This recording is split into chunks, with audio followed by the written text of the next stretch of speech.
సినీ రంగంలోకి ఎంట్రీ ఇచ్చే ప్రతి హీరోయిన్ టాప్ రేంజ్కు చేరిపోవాలని కలలు కనడం సహజం. కానీ అందరు హీరోయిన్లు టాప్ హీరోయిన్ రేంజ్కు చేరుకోలేరు. కానీ ఒక్కసారి ఇండస్ట్రీలోకి ఎంట్రీ ఇచ్చిన హీరోయిన్ పెద్ద స్థాయికి చేరుకునేంత వరకు తన ప్రయత్నాలను విరమించుకోదని అంతా సినీ రంగంలో స్థిరపడిన వాళ్ళు ఎవరైనా చెప్తూ ఉంటారు. అందాల భామ పూర్ణ విషయంలోనూ ఇదే జరుగుతోందని టాలీవుడ్ వర్గాలు చెప్తున్నాయి. నిజానికి పూర్ణ అసలు పేరు షమ్నా ఖాసిం. సినిమాలో ఈ పేరు వర్కౌట్ కాదని ఉద్దేశంతో ఆమె పేరును పూర్ణగా మార్చుకుంది.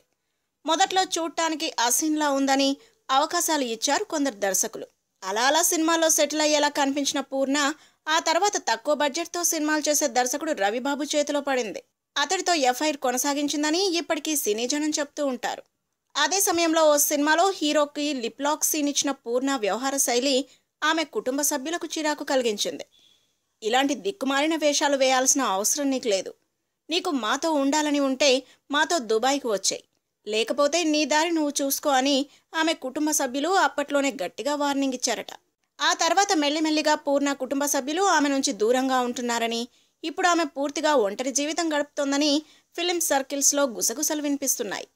సినిమాలో అవకాశాలు తగ్గిపోయినా ఎలాంటి అవకాశాన్నైనా సద్వినియోగం చేసుకోవాలనే ఉద్దేశంతో ఆమె సినిమాలో కొనసాగుతుందని ఆమెకు సన్నిహితంగా ఉండే కొందరు చెప్తున్నారు.